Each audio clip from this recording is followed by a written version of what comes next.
Hello, Pallavi. How are you? I'm really good, Simon. How are you? Good, I'm fantastic. Thank you very much. Welcome along to episode 3 of Space Design and Build, where I have a very good friend of mine. I think we've been friends over the past year. Wonderful to work with you on our latest, one of our latest projects. It was 6 months ago that we completed it, and you've been moving on to a lot more projects from what I can see. But for the purpose of my guests, for those that don't know, shameful, don't know who this lovely lady would be, please introduce yourself. First of all, yes, thank you for having me. I think our COVID project, I like to call it, would be a fantastic case study because we did everything virtually, but we'll get into that through this conversation. I'm Pallavi. I am the founder and creative director of Roar. We are a boutique agency that does interior design, architecture, and product design. We're based in Dubai, UAE, and we have a small satellite office in the UK, in London as well. Oh, do you? I didn't know that. Let's start with London. So what kind of things are you doing in London? We're doing a very high-end residential property in Mayfair. We've done another residential project there, and it's kind of where my family's from. So it's interesting to still have a couple of design projects there. So it's nothing big. It's not an office with 100 employees in it, but it's picking up these key projects every now and then and just having somewhere to service it from. Is that with clients that are based in Dubai that have assets in the UK?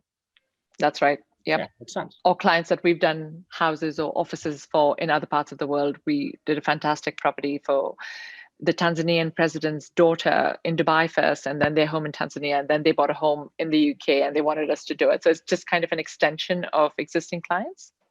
And because you're in design and consultancy, and it's been expedited over the past 15 months, everything can be done remotely. Yes, you have to have an element or an individual on the ground for exactness and preciseness within the drawings and the as-built, but you've got the luxury of being able to do and portray your designs globally. What's the most extravagant project you've been involved in location-wise? Oh my God, location-wise. Look, we've done everything from like Tanzania to India to Saudi. I think Saudi is quite exotic as well, right? But I think location-wise, I'm a UAE girl. I was born and raised here. So for me, if anyone had to pick like my top 10 locations, Dubai would be number one up there. I know it sounds cheesy, but it is my home. What's your favorite genre? Tricky question because we're multidisciplinary. We do everything from workplace to residential to hospitality to, now religious spaces. We're working on our first mosque. I do love education. Yeah, it's very exciting. I love education design because I think I'm an academic at heart, and I think education spaces bring a lot of learnings from workplace architecture or interior design, but also some learnings from hospitality design. So I really enjoy education spaces. And they're all different. I mean, we obviously want to try and make offices as different as possible, but to an extent, furniture can be furniture. It's the placement that's different. But when you go into F&B and when you go into retail, they all have their own stamp. They're all completely different designs, aren't they? Absolutely. Yeah, absolutely. And also there's a science behind each of these fields, right? It's not that if you design a restaurant, you could apply exactly those learnings to retail, because retail is about footfall, it's about cost per square foot. F&B is similar, it's about how do you get that table turnover rate. So I think it's understanding the science. And I say this a lot with our designs. It's very evidence-based in the workplace. It's about productivity, or, how you rotate staff to make your real estate sweat harder. So it's understanding that kind of the numbers behind the pretty pictures is really important. Yeah, absolutely. So how did you become the person you are today? What inspired you to get into design? I know you've got a very sweet story behind this, and then tell us a bit more about your why and your passion.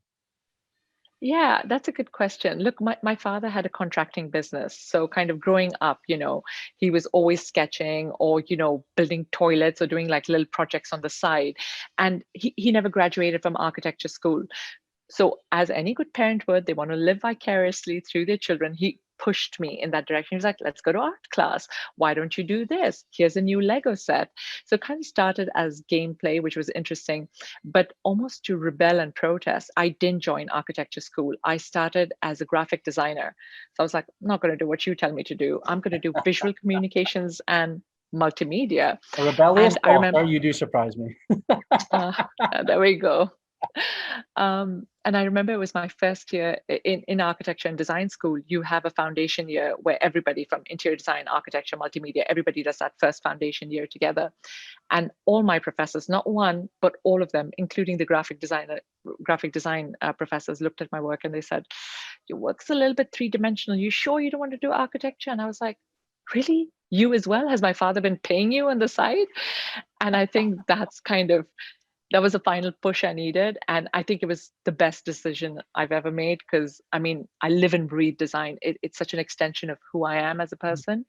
And I'm just very spatially aware. So I think, and again, in education, there's 4 different types of learners, and I tick all the boxes for a spatial learner. So it's interesting. And your why, what is it you live for? We already spoke about it. Each project is different, but you have this amazing presence in front of both clients and also contractors. You have to be that, you and your team have to be that go-between, but you're still very hands-on. So why are you still as hands-on as you are? For me, Simon, I think people get into design for different reasons, right? It could be that you want to leave a legacy and your signature style and, create these projects. But for me, it's always about getting to the crux of the problem. And that is that empathy-based design. So you have to understand the needs, the problems, the desires of the people who use the space. And I don't think you could be this holistic designer if you just did that front-end concept and didn't see it through. And I also think that in the construction industry, right, there's quite a lot of negative culture where, I'm going to be at loggerheads with my contractor and I'm going to shout and scream on site, or I'm going to tell off a project manager. And I just think that's such a counterintuitive way to get stuff done. I think your client can be unreasonable, but it's about how you emotionally, intelligently manage them.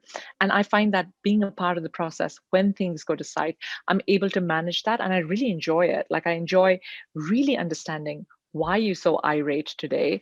What is the contractor's problem? And being that, I don't know, psychologist in the middle. Yeah. And I think a lot of my design. I think you were with me anyway. Honestly. I think you said to me several times, bearing in mind my company's called Breathe, Simon, take a breath, just Yeah, I remember. Yeah, there were times when you'd call me, what the heck, Pallavi? And I'd just be like, Simon, are you sure you want to talk to me like that? Let's just regroup. Call me back. And we had those moments. But you're right. Everyone, the contractor and the designer has the same common goal. But we're the ones that have to make that success. With the greatest respect to the client, they say, here's the ingredients, right? Go ahead and actually cook it. And we've then got to bake it. So we have to have that congruency between the two of us. Absolutely. It was good fun though. And I think it's also kind of, it was good fun. And that's what I just never understood, this friction-based kind of model. We're all on the same team, client included. I think the end goal is we all want the same thing. We want to be proud of our work. We want to make sure the client gets what they want. But I genuinely, and this is how I live my life as well, I think if you start with a place of deep empathy, really understanding where the other person comes from, you can resolve conflict much quicker. And I think you end up with a project or product that everyone's equally proud of, be it the client, be it the contractor, or be it the designer.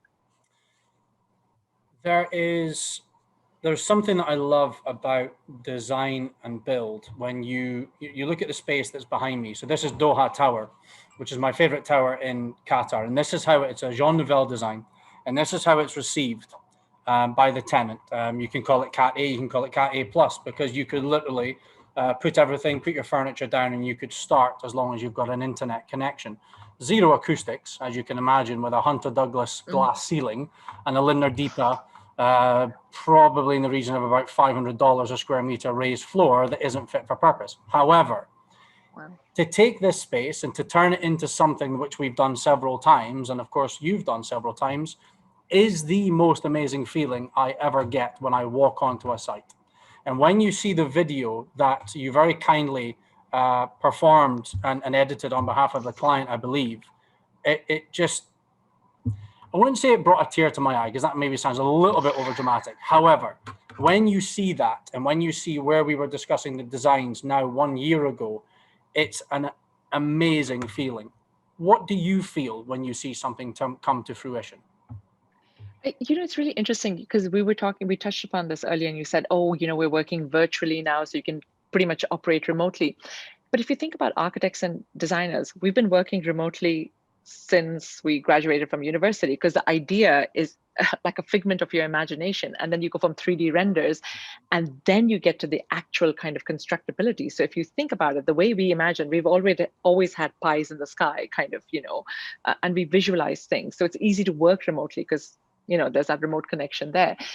For me, kind of walking in is an amazing feeling, but what's even more exciting is I love being there when the client walks in. I just love watching them react, because, you know, they're used to seeing two-dimensional drawings. Yeah.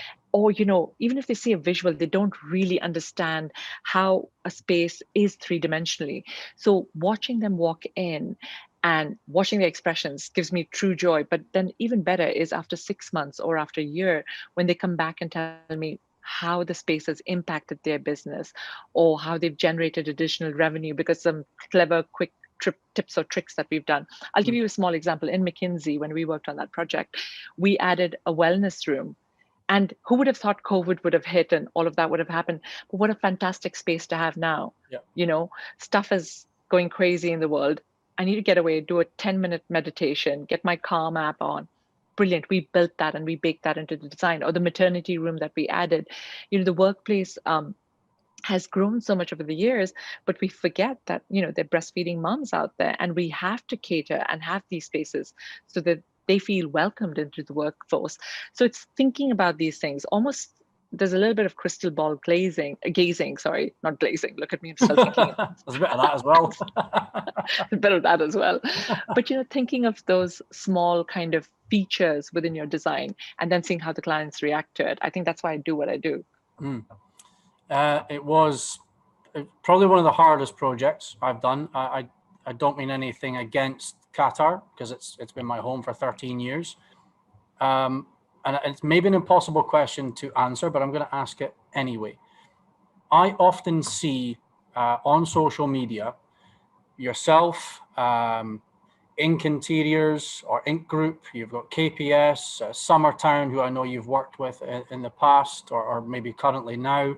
There are some phenomenal designs in the UAE, and I'm focusing on the UAE in particular. And it's no secret that a lot of multinationals, and a lot more multinationals in numbers, are in Dubai. They use that as their Middle East hub. That's just a fact. Yep. We have worked as an individual, both and as my organizations now, with some fantastic companies over the years. They are global leaders: Nestle, Nokia, WSP, and of course McKinsey and Company, just to name a few, which I'm very proud about. But the investment in somewhere like Qatar into the design is not the same, or the innovation within the design is not the same as it would be in Dubai. Can you put your finger on why that would be? Look, I think Dubai was like that 20 years ago. You know, we forget, like, in the history of countries, the UAE is a very young country, and it takes some time to define your design voice or to really establish your design identity. And only once you've done that, you can start experimenting.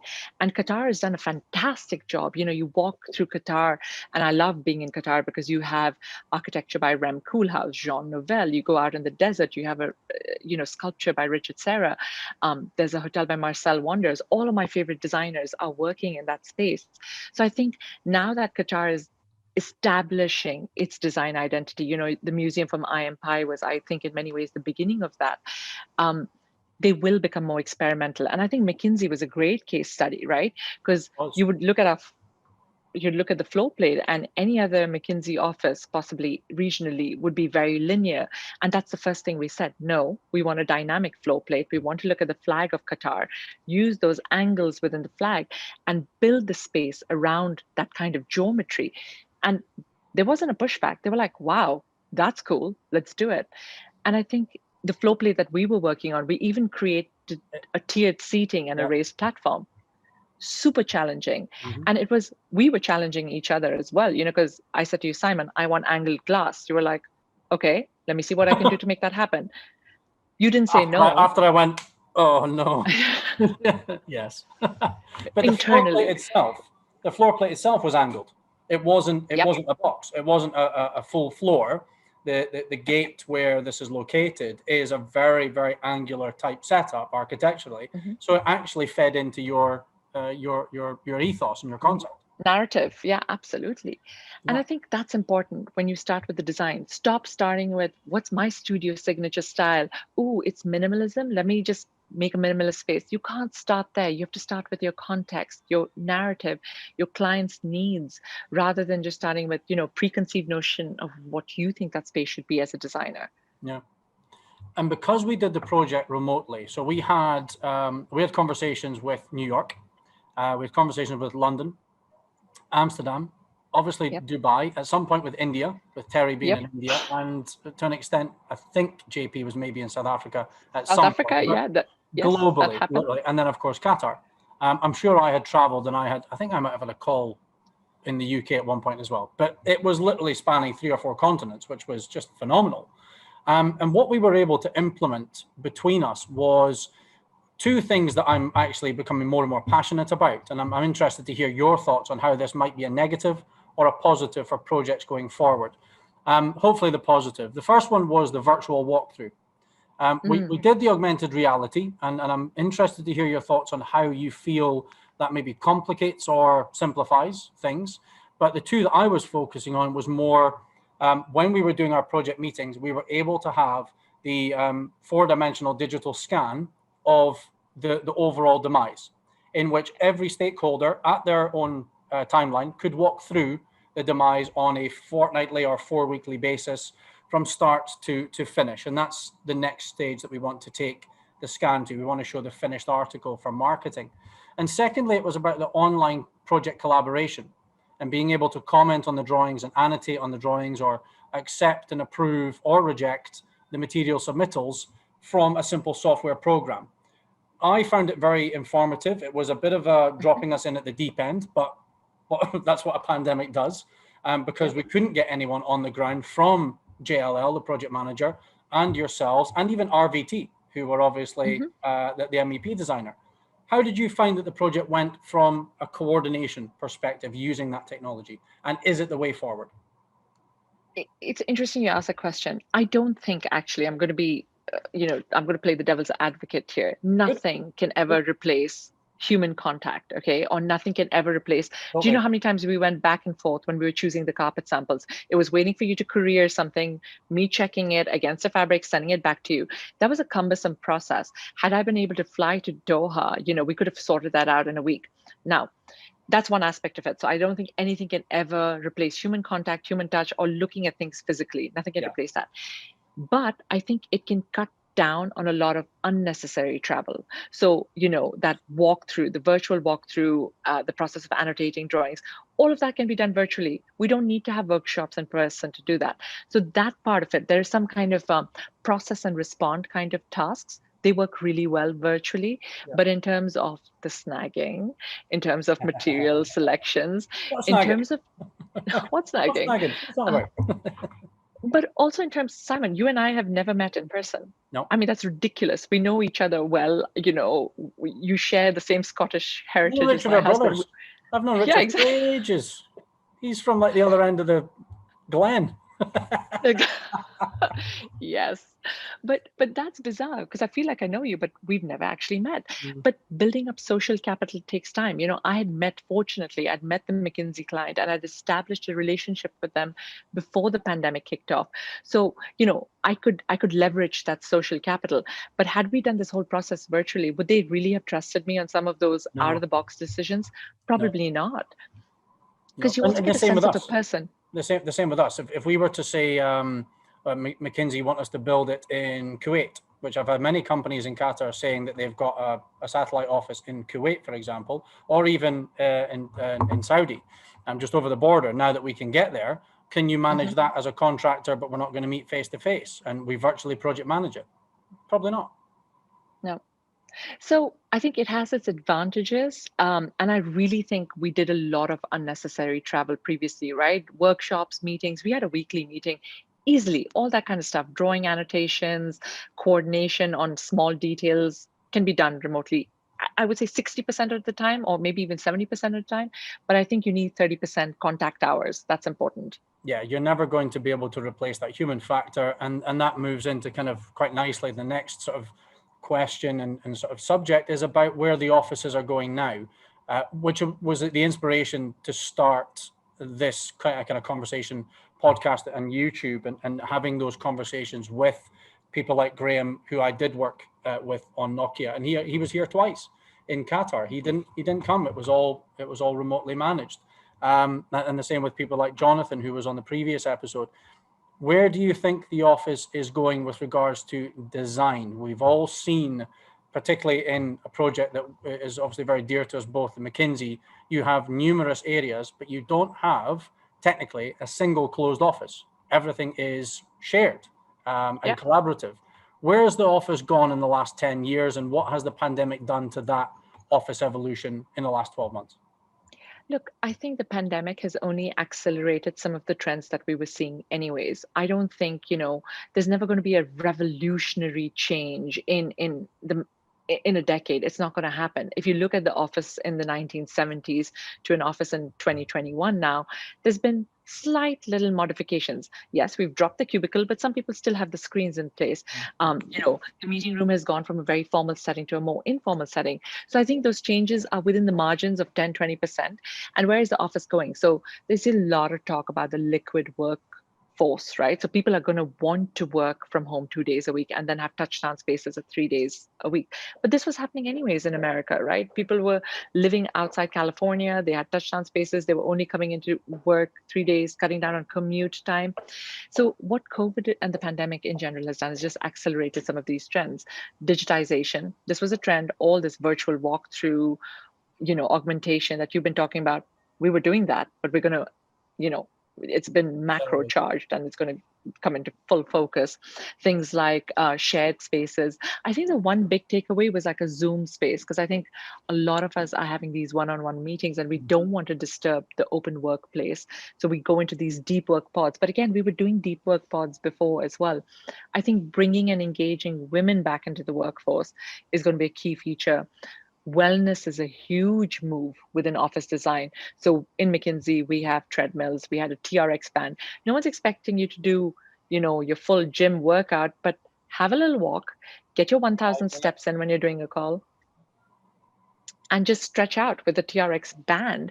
So you have to change your mentality and stop putting gimmicky spaces in your office. So like that foosball table that you play on once and then no one touches. Let's get rid of these gimmicks, Not a fan then. That's kind of my thinking. No. Foosball tables and lazy boys. We're now going to TRXs and walking pads. Yeah. More healthy. We're healthy, right? I don't get time to exercise most days. So if I'm having a Zoom call or a phone call, and if I can at least get 2,000 steps in, bloody brilliant. And I can work up the rest 8,000 somewhere else, which would be fantastic. No, I think you're right. I don't think it was I don't think there was any major change.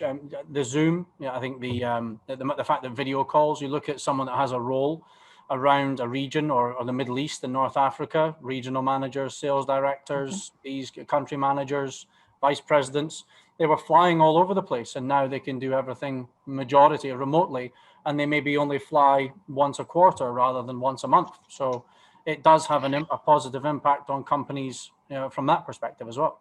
Yeah, and the environment as well. But I have to say, like on the flip side, I would do like 2 flights a month pre-pandemic, right? Which meant, yes, I compromised on time with my family, time in the studio, all of that kind of stuff. But on the flip side, I got my best work done when I was alone on the plane. For some reason, I know they have Wi-Fi, but I would always switch off my phone. And it was 8 hours or 12 hours of uninterrupted work. And a lot of creativity does come from solitude when you don't have 2 pesky kids or 17 employees asking or grasping for your attention, a lot of good things do come out. And a husband, yeah, he's low maintenance. He's low maintenance. I'll let him off the hook. But so on the flip side, I do miss that. So I'm doing pretend pretend commutes to Abu Dhabi now just so I can get like thinking time, or to Sharjah or something to get thinking time in. Quite right. No, and I understand where you're coming from with that. I had, and it's unfortunate I was literally there for a whirlwind visit to Dubai for literally 2.5 days, or we would have absolutely caught up. It will come soon because the flights are open now. So when things settle down, we will of course have that cup of tea or a glass of wine. Yeah. But when I came back, I had to quarantine for 7 days. The client that we were engaging with said, no offense, but we're not coming to Qatar. You have to come here and you can quarantine. And I got so much work done in that 7 days. Obviously, you know, didn't have that time at home, and it's hard to work from home now because the children are literally 5 days a week home learning. So that 7 days in a hotel was quite productive actually. Yeah. You just I bet it was. Like, well, am I going to sit here and wallow and watch television for 7 days, or I'm going to get some stuff done, which I absolutely did. You, I've been enjoying your social media since we became acquaintances and friends. And tell us a bit about the advert that you did, because it was pretty special. It was good fun.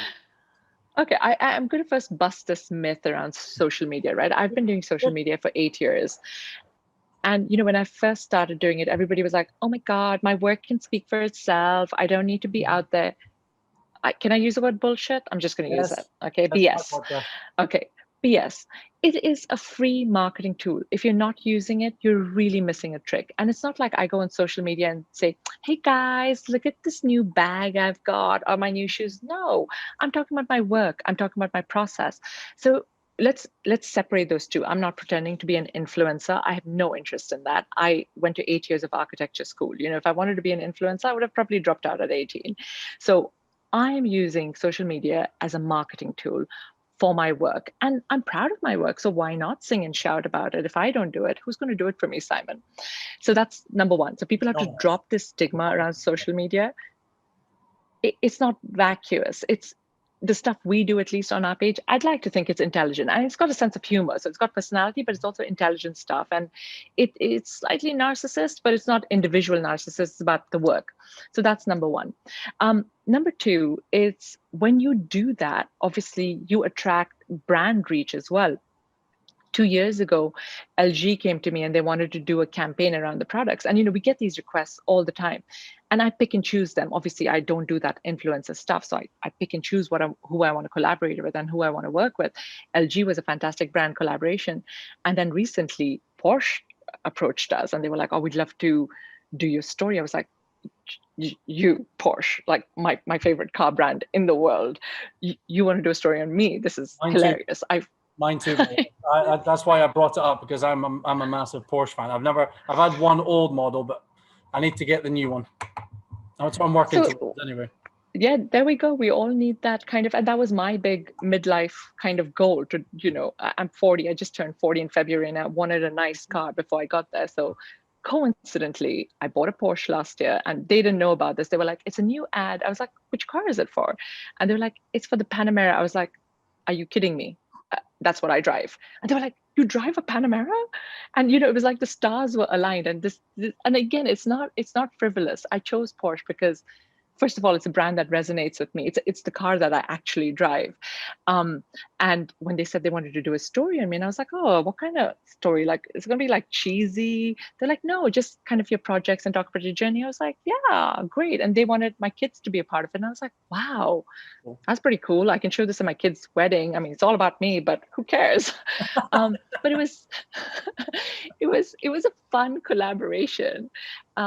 And yeah, it was just a bit of fun. And sometimes, you know, when we get all serious with just architecture and design, it's kind of nice to have a little bit of glamour once in a while. And I think Porsche added that glam. Of course, absolutely. I absolutely loved it. And you were showcasing your work. You were showcasing your personal brand. It was a bit of family orientation in there. And that is very ironic, but why not? They should have researched you before that. We should have figured out that you're driving a Porsche. Have a look at your customer database, Porsche. Come on. No, it was fantastic. And so how long ago did you do that? Because it only came out, it was only published, what, 2 weeks ago? Yeah, very recent. We shot and filmed the ad in November so, ages ago, and it's a whole new campaign for them. It's about how your drive defines you. And again, it's something that resonated so closely with me. And yes, they just released it a couple of weeks ago. So it's been quite exciting to see it kind of, on big screen. It was interesting. It was good fun. No, it was a fun project. Seriously, congratulations. And also congratulations on the amount of accolades and how your profile has continued to rise. We've only known each other for a little over a year, but you've been very successful with your personal awards and your company awards in the past, let's say, 6 months. How does it make you feel to get those? Are you a little bit coy and shy, or is it elements of pride, or a bit of both? Simon, I've never been, okay, no, I'm going to take that back. When I was in my 30s, it was all about the awards. It was like, oh, what can I get? What international award? What local award? But I think as you grow older and you kind of mature and you're comfortable in your own skin, you realize that you don't really need a pat on the back. The real award for me is kind of having an amazing team that's engaged with their work, a client that's happy, repeat business. Because, if I take my awards too seriously, what if I don't win anything this year? And then what? Am I going to go into a massive depression and, be like, oh, I'm the world's worst designer? So you kind of have to accept everything on balance. So the awards are great. Listen, I love awards. Don't get me wrong. But I'm not going to attach my identity or my sense of success or accomplishment to an award decided by a jury of 5 people who might find my design. They may never be clients. Surely the biggest award is the clients you work with and seeing their faces and the reactions you alluded to earlier. Absolutely. And that is the biggest prize for me. So yeah, they're great to have, but the biggest award is seeing your work coming to fruition and the reaction on the client's face. And that's what we mentioned earlier. So while you get something in writing or something physically to commemorate and recognize what you've done, nothing will take it away from the reactions that you get from the people that, in essence, pay the invoices. That's why we do what we do. Exactly. I mean, it's funny because also like the awards are great, but they don't pay the school fees or the wage bills, something else does that. It's your portfolio of work. So I'm gonna put my money on that and spend my time worrying about where the work's coming from. You touched on it there about your team. It's not just about how you feel, it's the pride in the team and recognizing the work that they do. So rather than receiving the awards, why not be the one to give the awards to the team that have actually helped make it happen?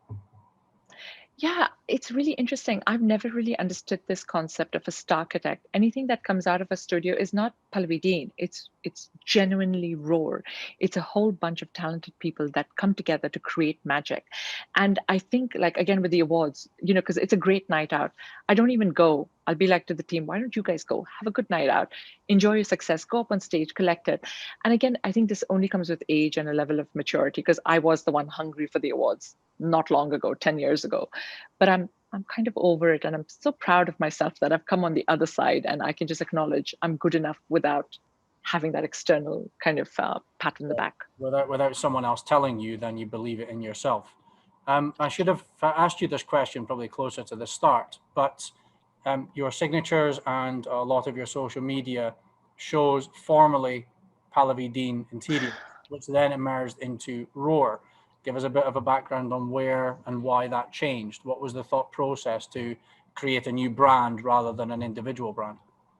Yeah, that's interesting. So, listen, I never wanted this to be a company. I had my first child, and I remember I was passed up for a promotion while I was on maternity leave. And I was like, really? You're still doing this in this day and age? It's the 2000s. And I remember, again, I just wanted flexibility. I'm a grown up. I get my work done. I wanted to leave when I wanted to hang out or go to whatever recital or what have you. But I didn't have that flexibility in the workplace. So I just started freelancing and it just snowballed. So it was very organic. I went from a guest bedroom in our home to doing a 300-key hotel and a hospital and a workplace in Oman. And I was like, oh my God, I need people to help me out.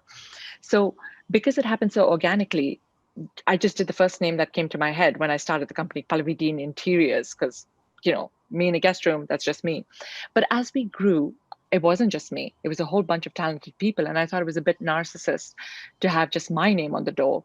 And that's when I started the brand disassociation. And Roar came in because we just had a brainstorming session with a few of us in the office, a couple of glasses of wine. And we just thought, what would kind of convey fierce, playful, feline, because we're 90%, like 98%, I think, female. We're 17 people, we're 16 women and 1 male in the team. Who's So the what dude? would, What does he oh, do? who's the dude? I know. He's loves it. He just loves all the attention. He's loving it. But again, like it was just, we wanted a name to encapsulate all of our energy, and Roar was that transition. And because people wanted that brand association, they didn't want to know that I've just disappeared somewhere. I'm still very hands-on with the business. So we've still kept that formally, it's like the artist formerly known as Prince. Prince. I like Bless you. I like that connection. That's the first thing I see when it formerly known as, it's like that kind of resonates with Prince. The I'm going hairstyle's for the Prince. there. There's a little bit of the hairstyle there. Why not? It's purple rain. Okay, I'm just embodying Prince. I'm channeling him through. I'm waiting for you to say that you actually your image is based on Prince. It's not. I get it. It's not. Stop it now, all yours. Simon. All yours. This is me, 100%. I know. No, that's good. That's fantastic. And it's been really successful. So when was that transition? When did you flip it into the company side? That was 3 years ago now. Wow, long time ago. 3 years. We should drop formerly known as. I think everybody knows we're Roar now. We're gonna do it now. Yeah. Yeah. We're good. So 3 years ago. 3 years has flown by, I'm sure. And I'm sure your tenure when you started on your own has flown by as well. To finish off, listen, thank you so much. I know you're really, really busy. I know you've got a lot on at the moment, maybe slightly quieter. I don't know how you find the month of Ramadan, if it's actually the same. If anything, I find it more busy in Ramadan because everyone else has less hours and we tend to have more hours and more work to do. But we wouldn't have it any other way. But sincerely, thank you so much for agreeing to appear. And it's great to see you and chat about the things that we love. I think you're giving me a bit more inspiration as well, because I've not been nervous. I mean, we've known each other and we've spoken many, many times. I don't think you could ever say I'm a nervous character. But when the social media conversation, when we were talking about it, you mentioned that it's not a case of pushing your work into people's faces. It's about showcasing what you do to inspire others, whether it be companies, whether it be designers, because I'm sure you've got many friends in the world, contractors such as me. I love seeing your designs. And of course, we do elements of design for those that don't want to engage external parties. And we obviously use that for our inspiration with our team. But what I've found I was a bit hesitant about was education-based marketing, where we have a lot of conversations with designers, if you don't mind me saying, as well as clients, as well as real estate agents or organizations and project management companies about Qatar in particular, and about that education. And I think you're giving me the inspiration to really stop procrastinating. And just because some people might know what you talk about or what I talk about, is to put more of that education-based marketing out there with regards to the build side of things. We would never pretend. We would always come to you for the inspiration. Just us, no other designers, obviously. Absolutely, of course. But to get that inspiration from people like you, it's not the most exciting and sexy of conversations when you talk about build, but I do think it's very, very important. And I think that's one of the things that I and we as an organization can bring to the table with letting people know what is out there. When you look at the approval factors that are needed from fire life safety systems, like I said, it's not sexy. It's not, great from a visual perspective. That's where the design comes in. But how important do you think that element is to be portrayed to clients as well as the inspiration? Do you feel that there is still an importance in that as well? I'm interested in your thoughts. It's the 100%. I mean, you know me, I'm just a very practical, functional person. That's the bones of the project, okay? Anything else is plastic surgery. Nobody cares about the lipsticks and stockings. You got to make sure your bones, your structure, the foundation of your project is right. FLS, acoustics, MEP, all of that stuff. And you know how much work we did on the front end, even on the MEP. Yes, Yeah. I'm a designer, but I mean, I'm an architect. I understand how supply and return works, and we have to coordinate that. So I think that's absolutely important. And educating someone who perhaps is not practicing in Doha on the regs, on the approvals, on FLS, I know I'd watch it, and I know I'd tune into that kind of content. And I think clients would too. Thank you. I'm now going to do it. Fantastic. I look forward to it. But you never, the design is the sexy stuff. And you talk about, bricks and mortar, let's put it into simple UK terms. It's not ideal, but it still needs to be portrayed out there. And, when you're looking at something like social media, you've got this free marketing tool that you can utilize. So hopefully it's going to fly and it's going to be of interest. Pallavi, I'm looking forward to it. Thank you so much.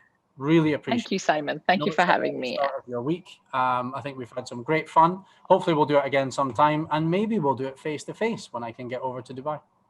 Fingers crossed. Fingers crossed. Good to see you, Simon. You too. Stay there just for a couple of minutes while I end the show. Sure. Thank you very much for tuning in to Space Design and Build with my guest, wonderful Pallavi Dean.